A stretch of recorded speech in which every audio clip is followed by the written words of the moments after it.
In the gripping penultimate episode of NCIS Season 23, titled, Deal with the Devil, the team finds itself consumed by a desperate and high-stakes pursuit of justice following the devastating loss of their beloved director, Leon Vance, whose death at the hands of a sprawling weapons smuggling ring had already shaken the agency to its core.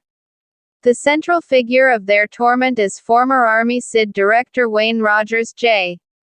Paul Boehmer, the mastermind behind the network whose machinations directly led to Vance's demise, and the episode begins with the NCIS team, led by a fiercely determined Alden Parker, Gary Cole, seemingly on the verge of a legitimate legal victory as Rogers is brought to trial on a litany of charges ranging from arms trafficking and conspiracy to his pivotal connection to the director's murder.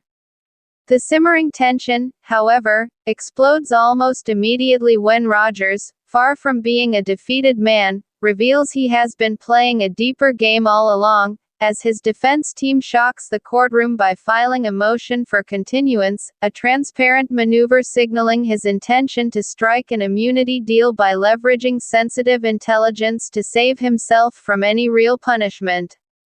Parker, a man of intense personal convictions who had formed a profound bond with Vance and had already been struggling to keep his grief in check, is pushed over the edge when the presiding judge grants a gag order, and in a moment of raw, unadulterated fury, he punches the assistant United States attorney attempting to pacify him, an act of sheer frustration that lands him in handcuffs and behind bars.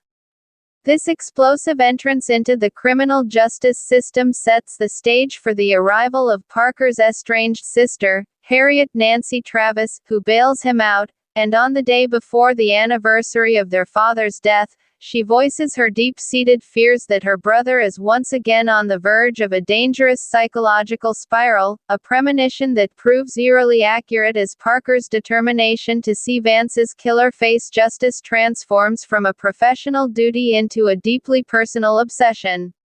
As they exit the detention facility, Parker's instincts as an agent immediately flare when he spots Rogers in a holding area being approached by two men who are clearly not the federal security agents they claim to be, noticing the discrepancy in their badges just in time to draw his weapon and engage them in a ferocious shootout that erupts in the hallway, resulting in the tragic death of a real security guard but ultimately saving Rogers from an extrajudicial execution at the hands of the rival cartel that was hunting him.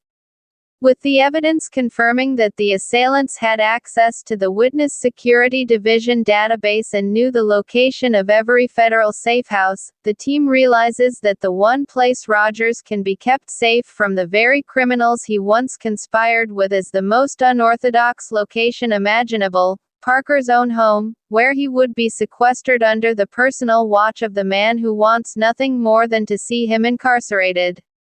Meanwhile, Agent Nick Torres Wilmer Valderrama interrogates the surviving gunman, only to be coldly instructed to check his phone, and when he does, he is confronted by a horrifying ransom video showing the Asa and his wife bound and gagged, abducted by Rogers' criminal associates in a brutal attempt to force the prosecution to accept the immunity deal.